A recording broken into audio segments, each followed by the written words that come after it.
तो है guys, welcome back to new video. Literally भाई 4 से 5 महीने बाद जो है रॉयल नंबर आने वाली है 2025 की, और इस पर तो भाई जॉन सीना भी है, सीएम पंक भी है। तो भाई क्या चीजें देखने को मिलेगी।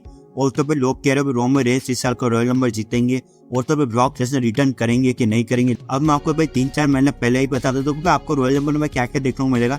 इसलिए भाई चैनल को सब्सक्राइब कर लो अभी के अभी, क्योंकि मैं रोज रेसलिंग से रिलेटेड वीडियोस बनाता हूँ। अब मैं आपको बताता हूँ उन रेसलर्स के नाम जो कि भाई इस साल के रॉयल नंबर में पार्टिसिपेट कर सकते हैं, ठीक है।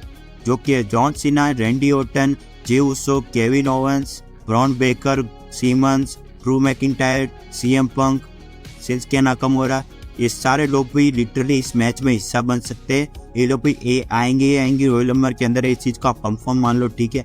और भी कुछ 2-4 इंक्लूड हो सकते हैं, यानी कि डेमे प्रीस्ट, फिन बैलोर, रे मिस्टीरियो, ये सारे लोग भी आपको देखने को मिलेंगे रॉयल नंबर के मैच के अंदर, ठीक है। अब बात कर लेते हैं कुछ रिटर्न सुपरस्टार के बारे में। अब मैं आपको इस चीज को कंफर्म बता देता हूँ कि इस साल का रॉयल नंबर में कौन सा रेसलर रिटर्न करने वाला है। तो मैं आपको बता दूं भाई इस साल का रॉयल नंबर में कुछ हमें बड़े रेसलर्स का रिटर्न तो नहीं देखने को मिलेगा, क्योंकि ऑलरेडी इस रॉयल नंबर के अंदर में बड़े रेसलर्स देखने को मिलने ही वाले हैं, यानी कि जॉन सीना, CM Punk, Drew McIntyre, Randy Orton, ये सारे लोग भी वैसे ही भाई बड़े सुपरस्टार है। और जॉन सीना भाई वैसे रॉयल नंबर के अंदर आने ही वाला है, ठीक है। अभी यानी कि रिटर्न्स के बारे में बात करें तो यानी कि कोई छोटे मोटे रेसलर्स का हमें रिटर्न्स देखने को मिल सकता है। यानी कि पिछले साल हमें जिसके अंदर का रिटर्न देखने को मिला था, उसी स्टेप में हमें कोई रेसलर्स का रिटर्न देखने को मिल जाएगा इस साल भी। यानी कि हम लोग बात करें ब्रॉक लेसनर के बारे में, तो कुछ लोग कह रहे हैं इस साल का रॉयल नंबर में ब्रॉक लेसनर रिटर्न करेंगे, लेकिन उसकी मैं हाई पॉसिबिलिटी आपको बहुत ही कम बताता हूँ। कि सबसे पहली बात स्टोरी लाइन नहीं ब्रॉक लेसनर के लिए, यानी कि ब्रॉक लेसनर आ जाते हैं, रिटर्न कर लेते हैं रॉयल नंबर के अंदर, तो फिर वो आगे क्या करेंगे, ठीक है। गुंथर के अगेंस्ट जा सकते हैं, फिर हमें एक ही स्टोरी लाइन देखने मिलेगी। फिर उसके बाद ओपोनेंट ही बचेगा जो कि ब्रॉक लेसनर से लड़ सके, तो उस ओपोनेंट सीएम पंक देखना मिल सकते हैं, ठीक है। 2 रेसलर्स ही है जो कि ब्रॉक लेसनर से लड़ सकते हैं।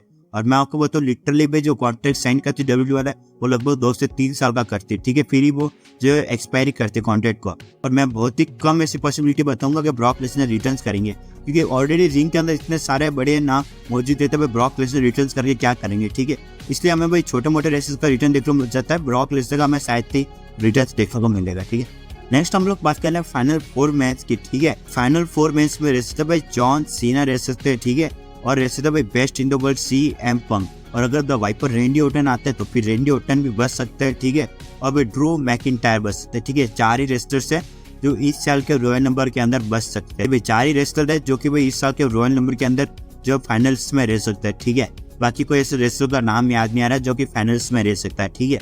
एंड ये चारों लोग भाई फाइनल्स में रहने वाला। अब वैसे तो प्रेडिक्शन है भाई, रियलिटी तो कुछ और ही है भाई, कुछ और भी हो सकता है इस मैच के अंदर, ठीक है। इसी प्रेडिक्शन अब बात कर लेते हैं फाइनल 2 मैच की, ठीक है। यानी कि इन 4 में से कौन से 2 लोग बच सकते हैं, ठीक है। तो मैं बात करूँ तो जो कि बच सकते हैं सीएम पंक और भाई जॉन सीना। अगर भाई ड्रू मैकिंटायर आ जाते हैं और भाई सीएम पंक को एलिमिनेट कर देते, यानी कि उनका बदला लेना होगा, आपको पता होगा कि दोनों की फिट चल रही, और क्या पता दोनों ही एक साथ एलिमिनेट हो जाए, कि ये दोनों एक दूसरे को एलिमिनेट करो और पीछे को और ही रेसलर आके इनको एलिमिनेट करता है। तो अगर ये चीजें हो जाती तो फिर फाइनल्स में रैंडी ऑर्टन भी बच सकता है, ठीक है। तो फिर हमें भाई रैंडी ऑर्टन भाई जॉन सीना देखने को मिल सकता है। अगर यानी कि उस टाइम पर रैंडी ऑर्टन अगर अनडिस्प्यूटेड चैंपियन नहीं होता है तो फिर ये दोनों कोई फाइनल्स में बच सकता है। लेकिन अगर भाई रैंडी ऑर्टन अनडिस्प्यूटेड चैंपियन बन गए तो फिर वो रॉयल नंबर मैच में भी नहीं आएंगे, ठीक है। यानी कि फाइनल में भी जॉन सीना और भाई सीएम पंक ही बचने वाला है, ठीक है। और फिर जॉन सीना सीएम पंक को एलिमिनेट करेंगे और फिर फाइनली 2025 का रॉयल नंबर जीतेंगे। इस साल का मैं आपको नाम भी डिक्लेयर कर देता हूँ भाई, 2025 का रॉयल नंबर भी जॉन सीना जीतेंगे, रोमन रेंस नहीं जीतेंगे। भाई इस बात का भी रूमर काफी फैल रहा है भाई, रोमन रेंस जो है रॉयल नंबर जीतेंगे, वो टाइटल लेंगे रेसलमेनिया में। भाई ये सब चीजें नहीं होगी, ठीक है। रोमन रेंस जैसा बंदा अब भाई रॉयल नंबर जैसी इवेंट में आने को डिजर्व नहीं करता है, यानी कि रोमन रेंस डिजर्व करता है मैन इवेंट करना, हेवीवेट चैंपियनशिप को रखना, ठीक है। आपको पता होगा यानी कि रोमन रेंस का भाई 4 साल तक भाई क्या कैरेक्टर चल रहा है, ठीक है। अब भाई ऑडियंस तो रोमन रेंस को वो वाला कैरेक्टर देख लिया है। अब रोमन रेंस को भाई रॉयल नंबर जैसे मैचेस में आके लड़ रहे तो वो एक चीज ही अलग हो जाएगी, ठीक है। रोमन रेंस का कैरेक्टर अब अलग तरीके से हो चुका है, तो इसलिए भाई 2025 का रॉयल नंबर भाई जॉन सीना ही जीत सकते हैं। भाई अब बात कर ले सीएम पंक के बारे में, तो सीएम पंक भाई 2025 का भाई एलिमिनेशन चैम्बर में ही जीतेंगे और फिर वो गुंथर को चैलेंज करेंगे एट रेसलमेनिया 41। तो ये चीजें हमें देखने को मिलेंगी 2025 के अंदर, ठीक है। मैंने आपको विनर्स बता दिए, फाइनल 4 में बता दिए, फाइनल 2 में बता दिए, रिटर्न्स भी बता दिए। यही थे वो वीडियो जिसके अंदर मैंने आपको रॉयल नंबर से रिलेटेड सारी चीजें बता दिए। इससे आपको वीडियो पसंद आया तो लाइक कर लो और सब्सक्राइब कर लो अभी के अभी, यानी कि मैं रेसलिंग से रिलेटेड रोज डेली वीडियोस बनाता हूँ। तो चलिए मिलेंगे नेक्स्ट वीडियो में, तो आज के लिए बस इतना ही, बाय बाय।